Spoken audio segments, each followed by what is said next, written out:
It was a very instinctive process. I mean, even choosing the project in the first place, I had it was a great I had a great feeling when I was reading the script. I just felt like I knew the guy, and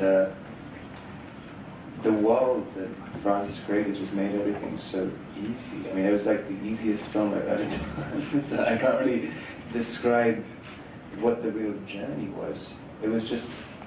I mean, I had a very similar journey, I guess, as my character. I mean, I just kind of, I just sort of plunged, I got plunged into this world, and I could just react to it as honestly as I could. Voilà, donc évidemment la question que je n'ai pas traduite au début, mais vous l'avez tout compris, je sais, c'est bien sûr que ce film, c'est presque un road movie, puisqu'avec le cirque, nous voyageons à travers cette Amérique. Et je voulais savoir, bien sûr, en début de cette conférence, quel était le voyage artistique qu'eux-mêmes avaient fait, quelle expérience ils avaient vécue.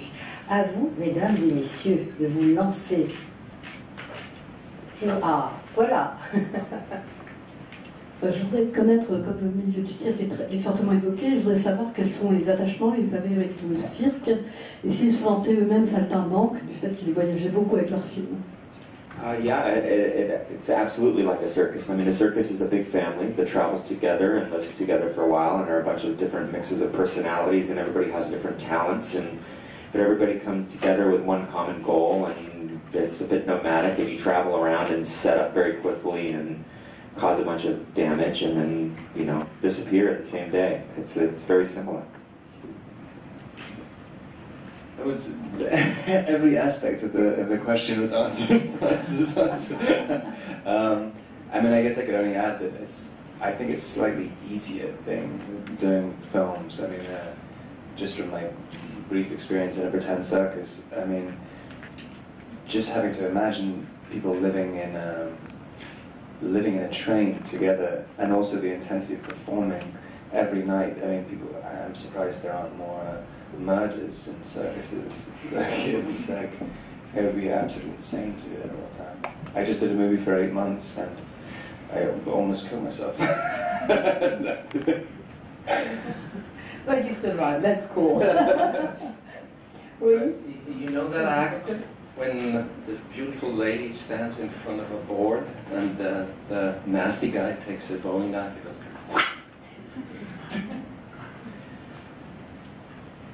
I think there's a slight difference between doing that in the movie and doing that in the circus.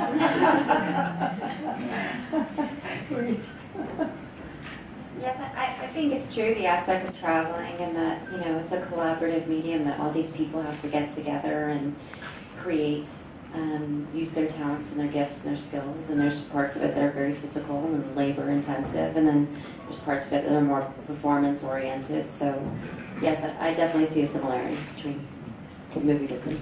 How did you start working with the elephants? Well, I picked the elephant because the elephant trainer was recommended to me, and I had worked with him once before and really liked him, and so I went down to his ranch. He had 5 or 6 elephants, and I met Ty and picked her because she was the largest, the oldest, the most beautiful. I loved how warm she felt and the freckles on her, you know, trunk and forehead, and her coloring was really beautiful. But also, she could do everything that we needed her to do. So you know, just finding her was a bit like finding a gold mine. Reese, I see you nodding to what Francis is saying. You probably had the closest experience, so to speak, when you were up on that elephant. Could you tell us about it too? Oui, parce que c'est une question, j'imagine, pour effectivement. Oui, et la question was how? Oui, comment? How did you really approach? How did you start working? Well, you know, I've had experience working with animals before, and in my last film we did a lot of work with a dog, and what I learned from that was that you have to figure out what the parameters of the animal's behavior is.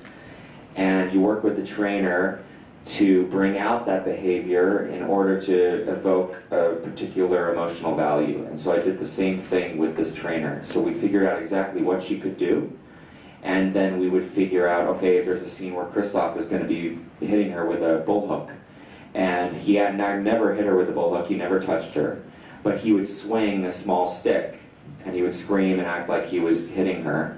And the trainer and I had worked out a series of behaviors that would look as if she was reacting to being hit, which might be raising her head and opening her mouth, or stepping to the side, or wincing and shutting an eye.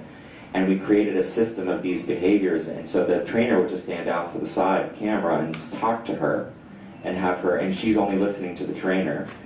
And so then you marry the two together and you get the feeling that she's being beaten. And so we did that for every different kind of scene. Does it answer your question? Yes, thank you. But I'm very eager to listen to you about your experience with the elephant. How was it to ride an elephant? It was incredible. It was frightening at first, and I was really nervous and scared because there was really no safety equipment or fake wires holding me up or anything like that. So the first time I sat on the elephant, Francis brought me and he took a picture of me. And then after about 3 months, she had to be comfortable with me and I had to be comfortable with her. So we learned the routines, and Christophe was there too, learning this performance. It was an incredible experience. It's sort of like riding a big horse, like a big, slow horse. Autre question? Alors une question pour le metteur en scène. Je voulais savoir quand et comment il avait découvert le roman de Sarah Gruen. Et la deuxième partie de la question, c'est que le film est globalement très semblable au livre, et je me demandais quel a été le rôle de l'auteur du livre dans le scénario ou dans la mise en scène. Est-ce qu'elle l'a conseillé? My first experience with the novel, my wife actually read the novel and knew that I was very interested in the circus and recommended it to me. And yeah, that's how I read it for the first time. But I think that Richard LeGravenese, who's here somewhere, I don't see him, but he's here, and I worked very closely with condensing the novel down, and we had to squeeze a 14-hour read down into a 2-hour experience. And so I think it was, we tried to focus on the spirit of the novel, and we tried to focus on kind of the tentpole moments and scenes and sequences that you would remember from the novel, that the fans would really remember, the kind of anchor points of it. But we did some changes. We cut out a lot of the older Jacob sequences. The book was, intercut with the 1931 story and Old Jacob in a nursing home. And we decided to cut that out. And we also combined two big characters. August in the novel was not the owner of the circus. There was a man named Uncle Al in the novel, and we combined August and Uncle Al together.